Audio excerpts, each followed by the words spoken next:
I am just here for 5 minutes today to tell you a little about the British Lung Foundation. As you can see, that's our website there. There are three main sort of channels to the British Lung Foundation.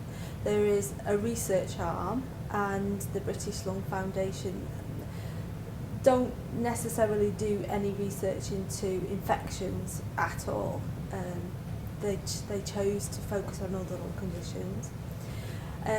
We have, as you can see, there is a policy making arm to the British Lung Foundation.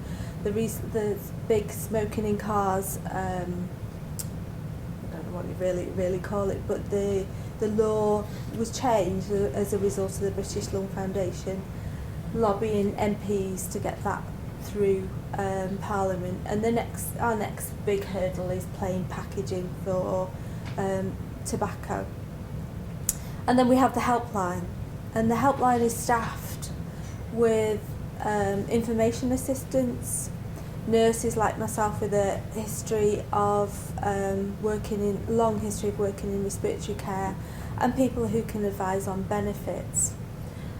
From my perspective, infections and people with bronchiectasis as a whole fall through the net in the NHS. And one of the things that the helpline nurses can help do is identify a path that people should be taking at times and tell you how to get down that path. For instance, so many people call us up having a truly miserable time with infections and are really not getting anywhere. They're just being given antibiotics after antibiotics after antibiotics. And we can listen to them and help suggest a path. And so really that's the purpose of today from my perspective, to raise a little bit of awareness. But as this lady has, Jean, raised this issue of Breathe Easy groups. Breathe Easy groups are people with lung conditions who have set up support groups for themselves. And as such, they can choose or choose not to take up other sort of like suggestions. That in the past they have been their own group and have raised money for the British Lung Foundation and had their own agenda. Moving forwards, all the new Breathe Easy groups that have been set up are integrated with a healthcare professional who can modify, if you like, what the groups are saying to check that the information is correct.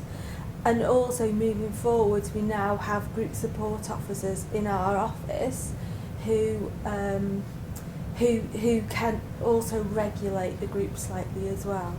So if you actually wanting anything doing like that, the best thing to do is actually contact the office. There's email, live chat, all sorts of things, or you can just pick up the phone and speak to us. It's a local rate number, and you'll be put through to a group support officer and they will advise you. So yeah, you're welcome to contact me, or you can just call up and ask to speak to a group support officer, and they will help you get what you want to work slightly more organised now. But I have to say, we are a charity that is 3% the size of the British Heart Foundation.